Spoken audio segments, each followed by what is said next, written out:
వేలాది కోట్ల లక్షలాది కోట్లు ఈ నియోజకవర్గానికి కేటాయించినారనేది మేము నిరూపిస్తాం. అంతేకాని నువ్వు నోటుకొచ్చినట్ల వాక్తే మేము సహించేది లేదు.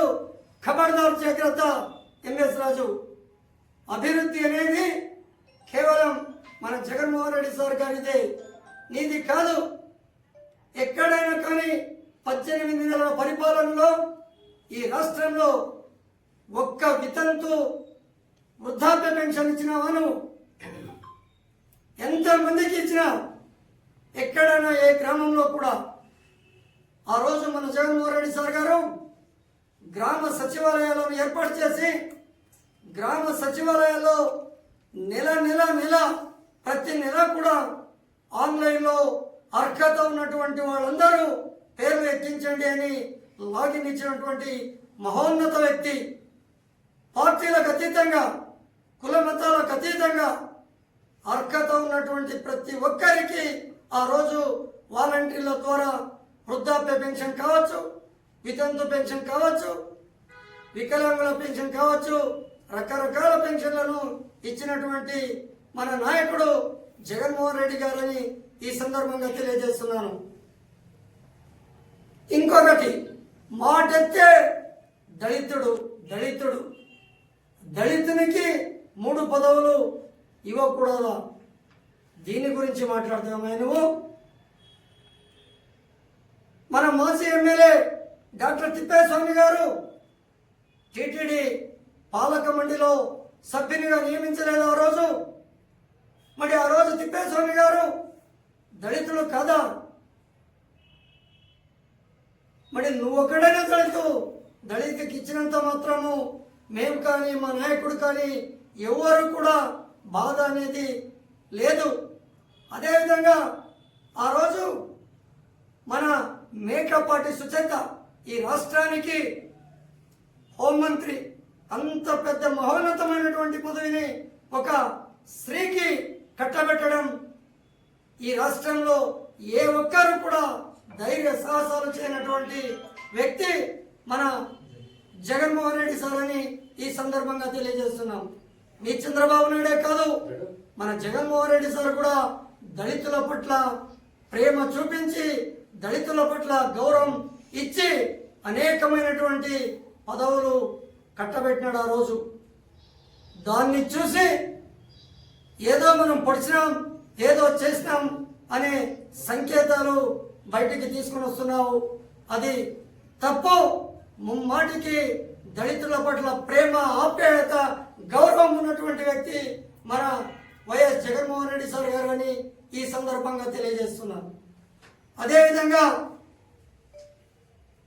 ఈరోజు కేవలం ప్రతి ఒక్క ప్రాథమిక పాఠశాలలో చదువుతున్నటువంటి ప్రతి ఒక్క విద్యార్థులకు తెలుసు, వైఎస్ఆర్ కాంగ్రెస్ పార్టీ అంటే మన జగన్మోహన్ రెడ్డి సార్ గారు, జగన్మోహన్ రెడ్డి సార్ గారు అంటే వైఎస్ఆర్ కాంగ్రెస్ పార్టీ. వైఎస్ఆర్ కాంగ్రెస్ పార్టీని స్థాపించినటువంటి వ్యక్తి మన గౌరవ జగన్మోహన్ రెడ్డి సార్ గారని మేము ఘంటాపథంగా తెలియజేస్తున్నాం. తెలుగుదేశం పార్టీ ఏ విధంగా పుట్టింది, ఎవరి ద్వారా వచ్చింది అనేది 60-70 ఏళ్ళు కలిగినటువంటి ముసలిని అడిగినా కూడా చెప్తారు.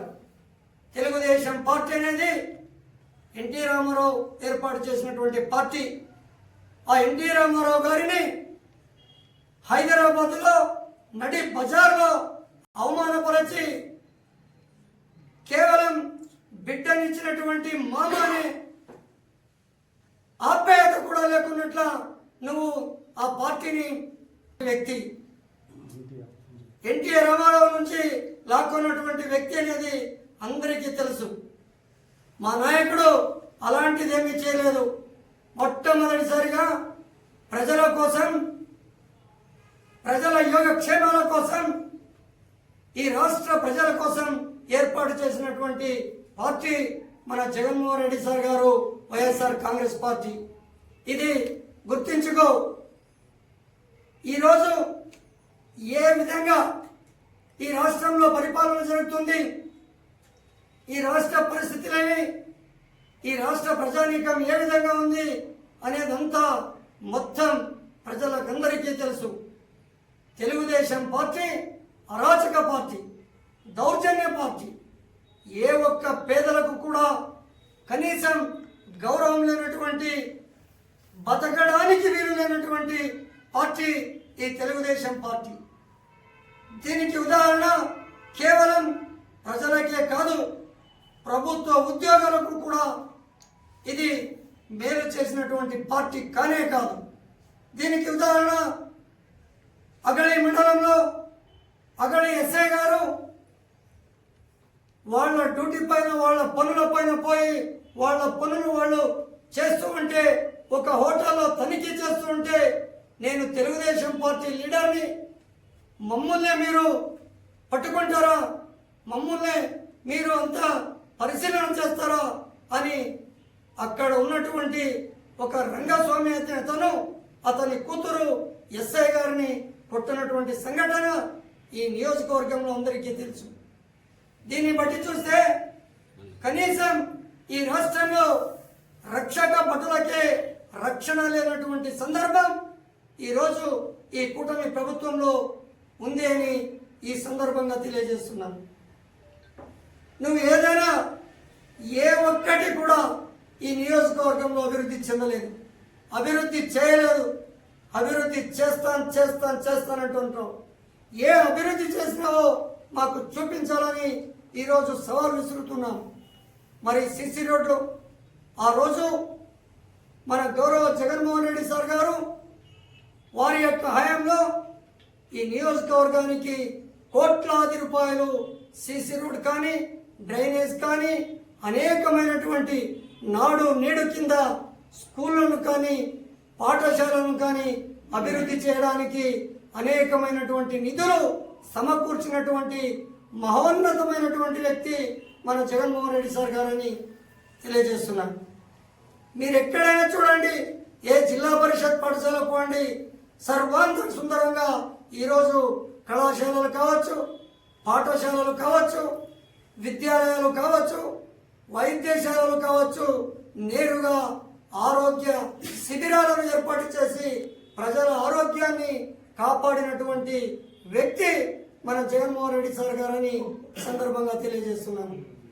ఈ విధంగా ఈ రాష్ట్రంలో అన్ని వర్గాలకు, అన్ని మతాలకు, కులాలకు రక్షణ కల్పించి ప్రజాస్వామ్యబద్ధంగా ప్రజలకు మరింత చేరువై పరిపాలన సాగించినటువంటి మన నాయకుడిని నువ్వు ఇష్టానుసారం తిట్టడం చాలా దారుణమని ఈ సందర్భంగా తెలియజేస్తున్నాను.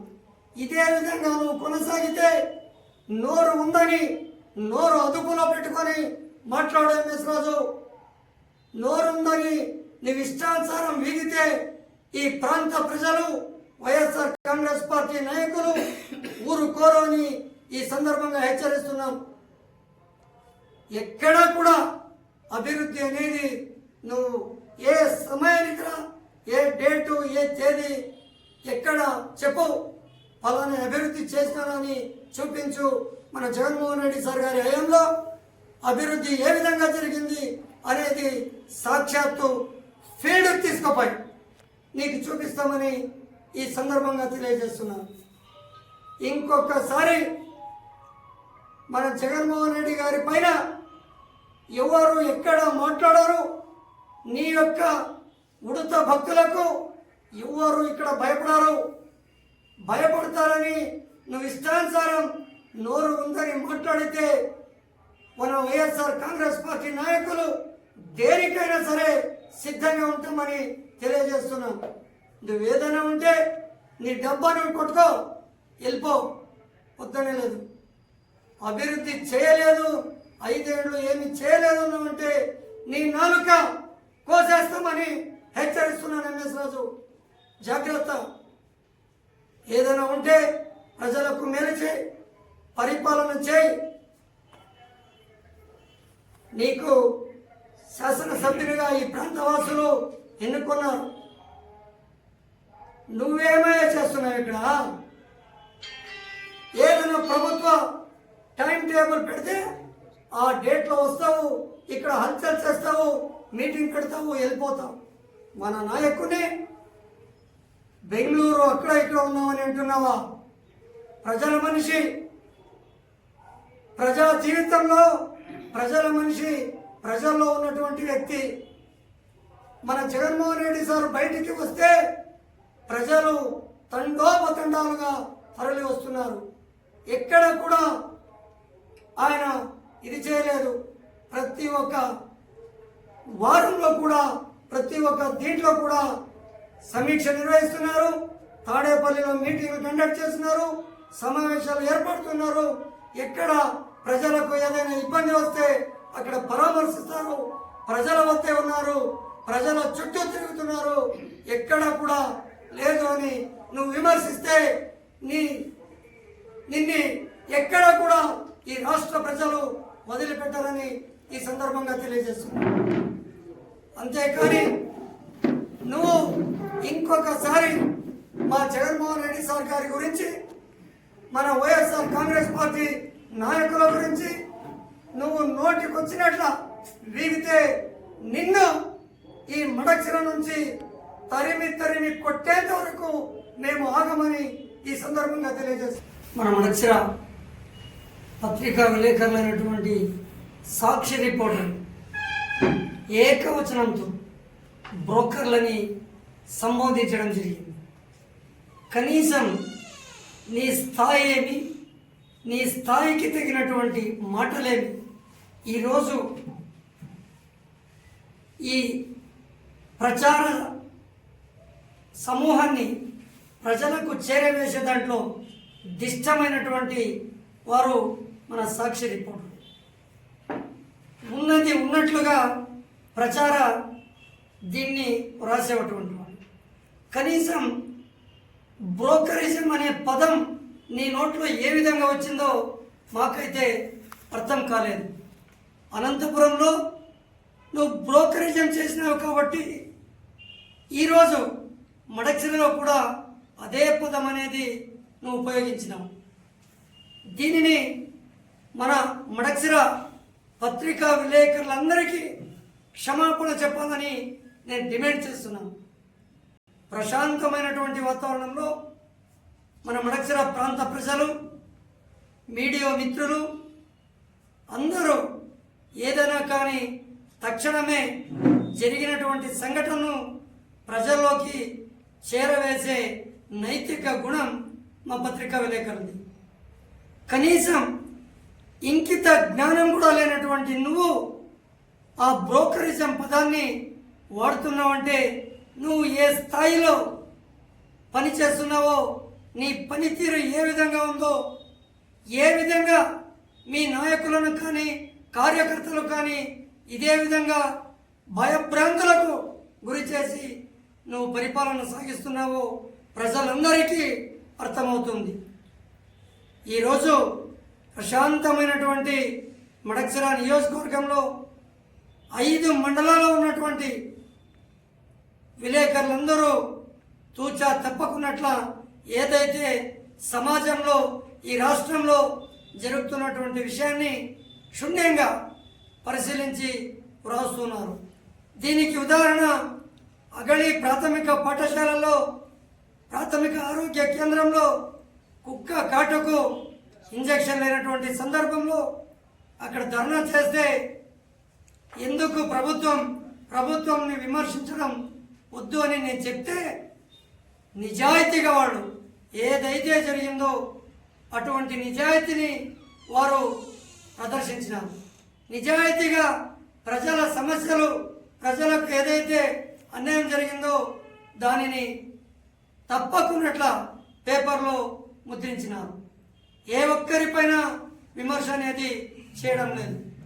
అటువంటి ప్రశాంతమైనటువంటి మనశ్శాంతి కలిగినటువంటి మా విలేకరుల పైన మీరు ఈ విధంగా భయభ్రాంతులకు గురి చేసి దౌర్జన్యం చేసి వాళ్ళని నొక్కడం చాలా నేరం.